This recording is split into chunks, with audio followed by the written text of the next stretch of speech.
Welcome to our deep dive into the Panjshir Valley. This isn't your typical travelogue. We're going way back in time, 1927 to be exact, to explore the valley through the eyes of Professor Sergei Andreev. His ethnographic study, translated from Farsi, is packed with observations about the people, their customs, and even the landscape itself. What makes Andrea's work so intriguing is that he gives us this window into a way of life that's rarely documented. It's a unique blend of cultural practices, historical events, and local legends. Like we're time travelers almost. Yeah, and the first thing that strikes you is the valley's strategic importance. Nestled along the southern slopes of the Hindu Kush Mountains, the Panjshir Valley was this vital link between Kabul and Turkestan for centuries. Wow. Caravans laden with silk, spices, and other precious goods traversing the treacherous Kawak Pass. So, right from the start, we see how geographers shaped the destiny of the Panjshir Valley. Oh, yeah. And speaking of the Kawak Pass, didn't Andreev record some local beliefs about it? He did. The locals believed that a spirit resided in a cave there, a being that produces dust. It makes you wonder, doesn't it? Was it a way to explain the unpredictable nature of the mountains? It's fascinating how these legends and beliefs become intertwined with the physical landscape, and it seems like the Panjshir Valley is full of such stories. Absolutely. Take, for example, the legend of Mahmud of Ghazni, a powerful ruler who wanted to build a dam in the valley. According to legend, he struggled until he sought help from 5 holy men living in the Panjshir. And that, believe it or not, is where the name Panjshir comes from. Panj means 5, and Shir means lions. So Panjshir translates to 5 lions, symbolizing the 5 holy men who helped Mahmud of Ghazni. Wow, the name itself holds so much history. Yeah. It makes you realize that every place has its own story waiting to be uncovered. Absolutely. And sometimes those stories have a darker side. That's true. Andreev also documented a rather chilling tale about a feudal lord who abused his power over brides. It's a stark reminder that history isn't always about glorious legends. Yeah, it's also about the complexities and sometimes the injustices of human behavior. It's a balancing act, isn't it? Recognizing the beauty and wonder of a place while also acknowledging the darker chapters of its past. And speaking of shadows from the past, there's another group that keeps popping up in Andreev's study, the Kafirs. Ah, yes, the Kafirs. They're a fascinating and somewhat enigmatic presence in the Panjshir Valley's history. Local belief held that they were the original inhabitants of the valley, non-believers who were eventually displaced or assimilated by incoming groups like the Tajiks. It sounds like they were formidable people, deeply connected to the landscape. Yeah, Andreev mentions that they were known for their skill in ambushing and their strategic approach to travel. It makes me curious to know more about their interactions with the other groups who came to call the Panjshir Valley home. That's a curiosity we'll satisfy later. But for now, let's shift our focus to the people Andreev encountered in the 1920s, the Panjshiris themselves. He describes them as typical mountain Tajiks. But even within that broad categorization, he observes some fascinating distinctions.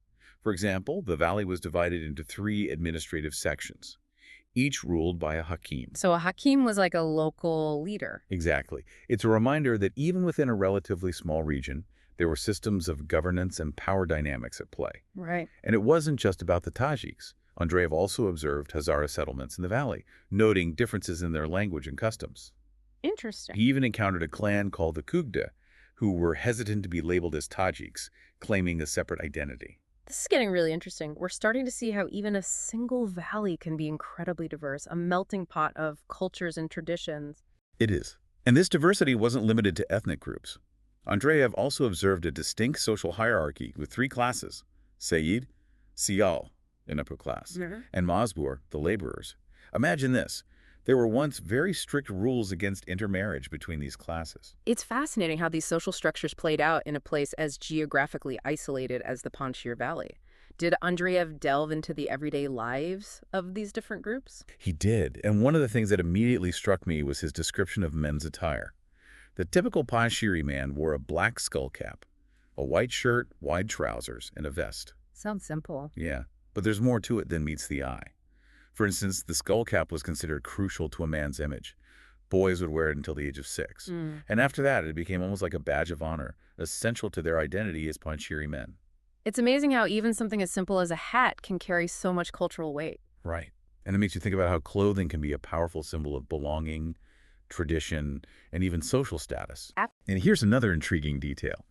Andreev noted that locals saw the Panjshiri's attire as a kind of middle ground between the clothing of Eastern Bukhara Tajiks and Pashtuns. So their clothing reflected their position, both geographically and culturally, Exactly. like they were bridging two worlds through their style. Exactly. And that's not all. Another scholar who studied the region, Holditch, suggested a possible connection between Panjshiri and Kafir clothing. Remember those kafirs we talked about earlier? Yes. It seems like they're woven into every aspect of the Panjshir Valley's history. They are. And this connection to clothing hints at a long and complex history of interaction between these groups. Right. Something we'll explore further in our deep dive. I'm already hooked. But before we get lost in the intricacies of clothing and ancient connections, let's talk about something equally essential to life in the Panjshir: agriculture and trade. Absolutely. After all, people need to eat, right? They do. And in the Panjshir Valley, agriculture was the backbone of the economy. One tree, in particular, played a central role: the mulberry. Mulberries. Now that's something I wouldn't have expected. Right? But both fresh and dried mulberries were a staple food for the Panjshiris. Andreev even described their unique 10-day rotation system for harvesting, ensuring some trees were always left for daily consumption. So they had a system for sustainability built into their agricultural practices. It did. It makes you appreciate their connection to the land. Yes. And their understanding of the need to preserve resources. What about other crops? Apricots were another favorite, enjoyed fresh and dried. And here's where their resourcefulness shines through.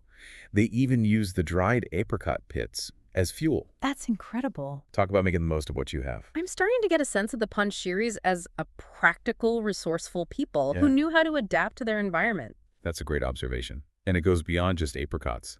They also cultivated wheat, barley, rice, and corn.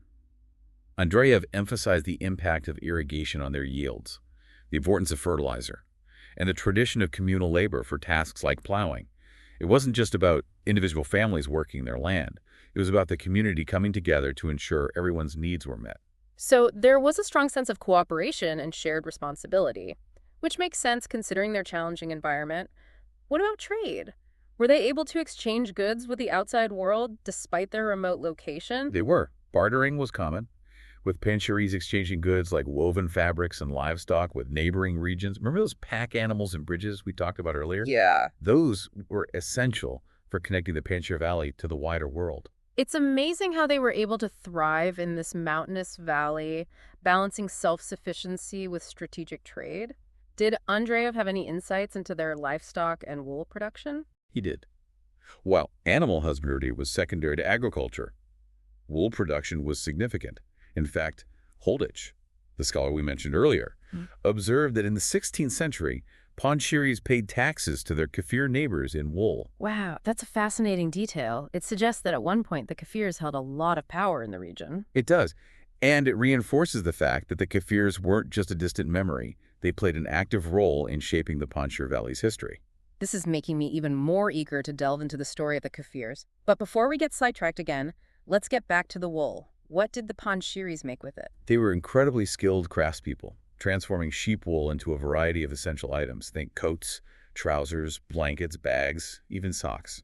It sounds like wool was crucial for their survival, providing warmth and protection from the elements. Absolutely. And Andreev documented their entire process: washing, combing, spinning it into yarn using a spinning wheel or spindle, and then finally weaving it into cloth. They also produced felt by beating and rolling wool fibers, a technique that's been used for centuries. It's incredible how they were able to take something as basic as sheep wool and create so many essential items. It speaks to their ingenuity and self-reliance. It does. And this resourcefulness wasn't limited to wool. Remember those dried apricot pits they used as fuel? Yeah. That's just one example of their ability to make the most of everything they had. It sounds like there are a lot of lessons we can learn from the Panjshiri's way of life, especially in today's world where sustainability and resource management are so important. You're right. Their approach to agriculture, trade, and craftsmanship offers valuable insights into living in harmony with nature and working together as a community. Okay, before we move on, I'm curious about one last thing. We've talked about their practical skills and resourcefulness, but what about their customs and beliefs? What stood out to you from Professor Andreev's study? One of the most fascinating things he observed was their concept of pios, the Panjshiri term for dairy products. Dairy was a cornerstone of their diet. and they had a unique communal system for processing and distributing milk. Communal milk processing. Now that's something I've never heard of. Tell me more. Well, instead of each household handling their own milk, they would pool it together and then distribute the resulting products, things like yogurt and butter, based on a predetermined system. That's such a different way of thinking about food production and distribution. It highlights the importance of community and shared resources rather than individual ownership. Exactly. And it sits in perfectly with what we've already seen about the Panjshir's emphasis on collaboration and cooperation. It's like there's a recurring theme here, community being at the heart of life in the Panjshir Valley. You're spot on. And this sense of community wasn't just limited to practical matters like agriculture and milk processing. It extended to their customs surrounding birth, childhood, marriage, and even death. Okay, you've definitely piqued my curiosity. It sounds like we're about to enter a whole new realm of discovery as we delve into the Panjshiri's traditions and beliefs. Get ready for a fascinating journey. We're about to explore the rituals, the beliefs, and the customs that shaped their lives and gave meaning to their world. Well, then let's not waste another minute. Listeners, join us as we continue our deep dive into the Panjshir Valley in Part 2. Welcome back to our deep dive into the Panjshir Valley. Remember that communal approach to milk processing we discussed? I'm still amazed by that system. Pooling resources like that and sharing the final products is a really powerful concept. It really challenges our modern ideas about food systems, doesn't it? And this theme of community and shared responsibility pops up again and again in Andreev's observations. Yeah. For example, he documented some fascinating details about their hunting practices. They would hunt with dogs and even trap birds by mimicking their calls. Mimicking bird calls, that requires some serious skill. It does. But what's fascinating is the contrast. They had this deep respect for storks and would never hunt them. Interesting. This was a stark difference from neighboring regions where storks weren't given the same reverence. It highlights the uniqueness of each community and its relationship with the natural world. Speaking of unique customs, I'm really curious about the traditions surrounding birth and childhood in the Panjshir Valley. What kind of insights did Andreev offer? One practice that stood out to me was the tradition of feeding a newborn colostrum. That's the first milk produced by the mother.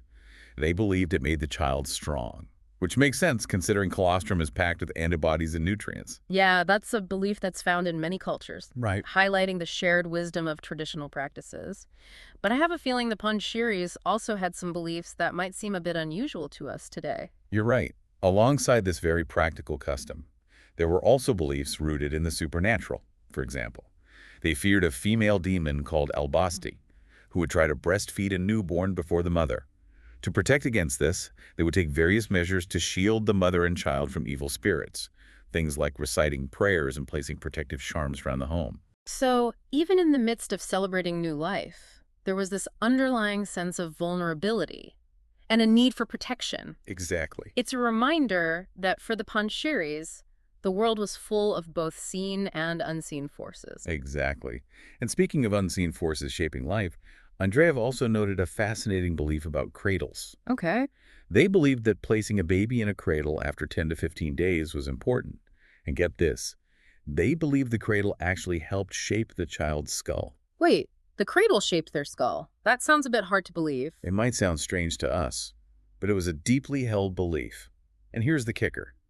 Andreev observed that many Panjshiri adults had noticeably flat backs to their skulls, which he attributed to their time spent in cradles as infants. No, that's really intriguing. It makes you wonder how much of what we consider natural is actually influenced by cultural practices. Yeah. It's a reminder that the line between nature and nurture isn't always so clear-cut. It's a question that goes beyond the Panjshir Valley. It makes you look at your own life and your own culture with fresh eyes. Absolutely. This deep dive is full of those aha moments that challenge our assumptions and broaden our perspectives.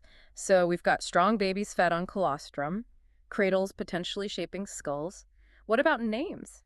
Did Andreev record any interesting naming conventions? He did. They favored Tajik names, mostly derived from Arabic and Persian words. Some common examples for boys included Muhammad Gul Khan, Muhammad Umar, and Muhammad Nazar.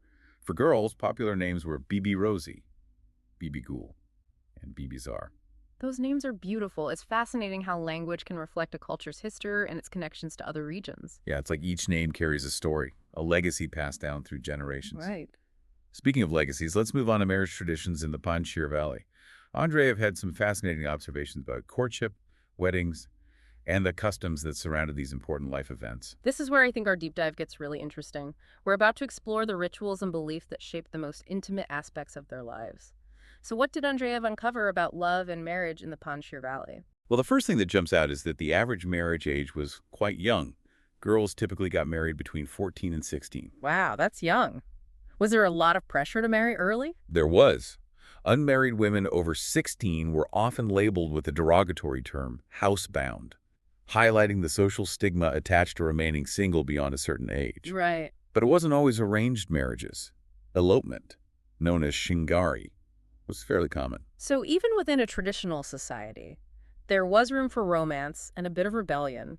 Tell me more about these elopements.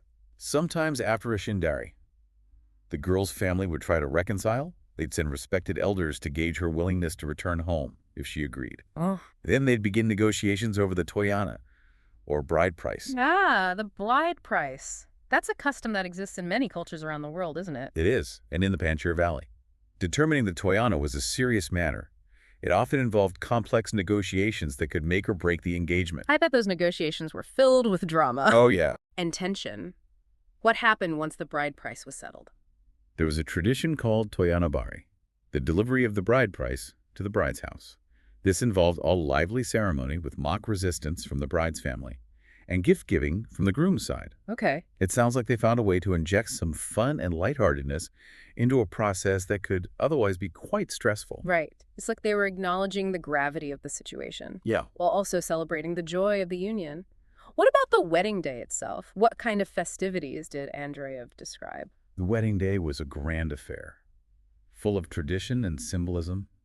There would be a procession with the groom at the head, accompanied by his shabala, or best man, and the dalek, a barber who played a special role in the festivities. I can picture it now. Music, dancing, and lots of colorful attire. You're right. And of course there was feasting, with dishes like pilau and chutney being served. Oh, wow. Weddings were a major social event, a chance for the community to come together and celebrate new beginnings. It sounds like a celebration that would go on for days. It often did. Weddings were more than just a ceremony. They were a reflection of the Panjshiri's values. Yeah. Community, family, and the importance of tradition. Right. But life, as we know, has its cycles. And sadly, we also need to talk about death and burial customs. You're right. We've explored the joy of birth and the celebration of marriage, but it's important to acknowledge the final chapter as well. What did Andreev observe about the Panjshiri's approach to death? Andreev documented some very specific practices surrounding death. For example, when someone was close to death, it was customary to put water in their mouth. I've heard of similar practices. Is it symbolic of easing their journey into the afterlife? That's a possible interpretation. It highlights the universal human desire to comfort and care for loved ones, even in their final moments. Right. They also believe that the soul remained in the house for 3 days after death, Wow.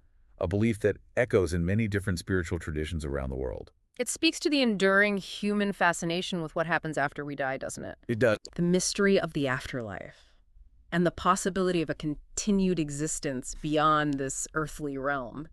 It's a question that has captivated humanity for centuries, and the Panjshiris, like many other cultures, developed rituals and beliefs to make sense of this profound transition. Right. As for the burial process itself, there were specific roles for men and women in washing and preparing the body.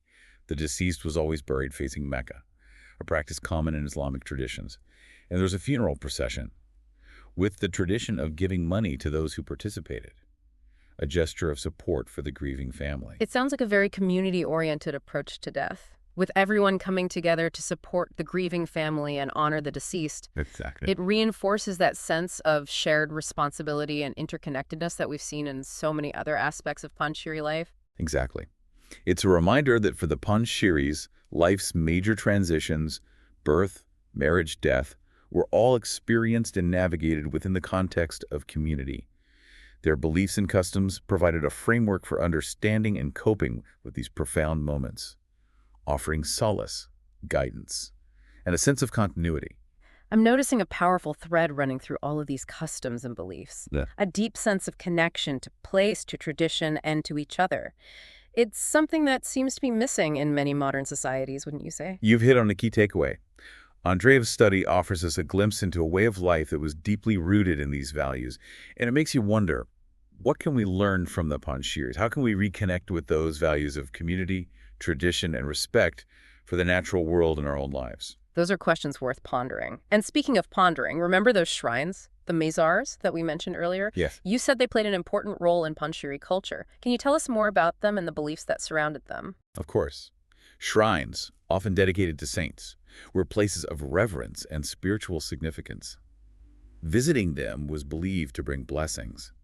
And Andreev described various practices associated with these shrines. For instance, at two shrines in Seyfetshire village, people would burn cotton wicks soaked in linseed oil as offerings. It sounds like a way of connecting with the spiritual realm, Exactly. seeking guidance and protection. They would also make wishes by tying pieces of cloth to poles at these shrines. It's a tangible representation of their hopes and desires, a way of externalizing their inner longings and entrusting them to a higher power. It's fascinating how these practices, though simple in nature, hold so much meaning and significance for the people who practice them. It's a reminder that spirituality can manifest in diverse ways, shaped by local customs and traditions. Right. And for the Panjshiris, shrines were clearly an important part of their spiritual landscape, offering a space for connection, reflection, and hope. It seems like every detail we uncover adds another layer of depth and richness to our understanding of the Panjshir Valley. We've journeyed from the practicalities of daily life to the realm of the spiritual. Yeah. And I'm already feeling a sense of awe at the intricate tapestry of Panjshiri culture. It's a tapestry woven from threads of tradition, resilience, community, and a deep connection to the land.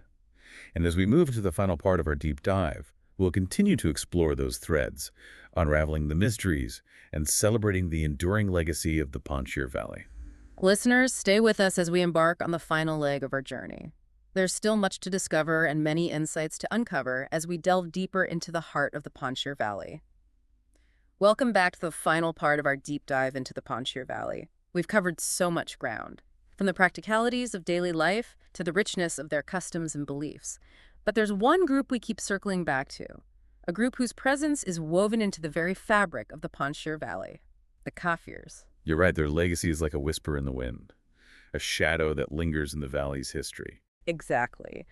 So let's finally shed some light on this enigmatic group. Who were the Kafirs and what was their relationship with the Panjshiris? Well, based on Andreev's study and the local beliefs he documented, the Kafirs were considered the original inhabitants of the Panjshir Valley. Wow. The term kafir often carries a negative connotation, referring to non-believers. Yeah.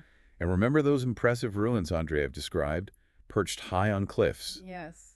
Those were believed to be remnants of Kafir fortifications, hinting at a time when they held dominion over the valley. It's amazing to imagine those ancient structures standing as silent witnesses to a lost era. What else did Andreev uncover about their way of life? He recorded several intriguing details that paint a picture of a resourceful and resilient people. The Panjshiris believed the Kafirs were incredibly skilled at ambushing, with a particular talent for launching stones with deadly accuracy. Imagine that, defending your territory with nothing but stones and the strategic use of the landscape. It speaks to a deep understanding of their environment and a mastery of survival tactics. And their ingenuity didn't stop there. They were also known for their strategic approach to travel. When making long journeys through the valley, they would stash supplies along the way, ensuring they had enough for the return trip, without being weighed down. That's incredibly clever. Yeah. It highlights their ability to plan ahead and adapt to the challenges of their mountainous terrain. But if they were so skilled and resourceful, how did they lose control of the valley? That's a question that Andreev's study doesn't fully answer. It seems likely that over time, they were displaced or assimilated by incoming groups like the Tajiks. But their legacy clearly endured, woven into the Panjshiris' legends, beliefs, and even potentially their clothing. It's almost like a ghost story, isn't it? The lingering presence of a people who are no longer there, but whose impact can still be felt. That's a beautiful way to put it, and it speaks to the enduring power of history, how it shapes our understanding of the present, even in its absence. We may never know the full story of the Kafirs, but their presence continues to intrigue and inspire us, reminding us of the layers upon layers of history that make up a place like the Panjshir Valley.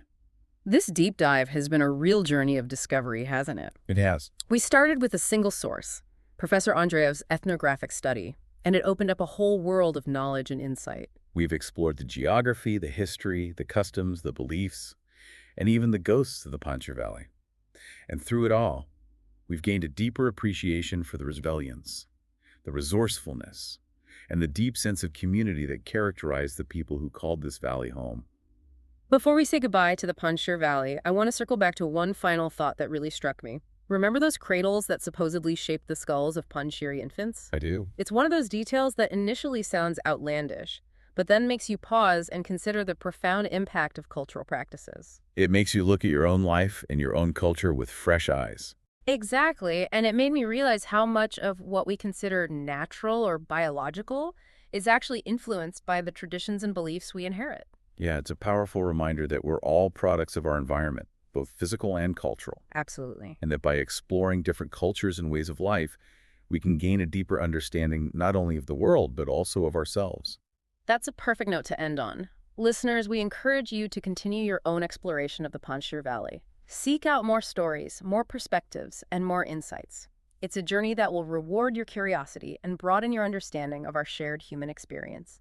Until next time, keep diving deep.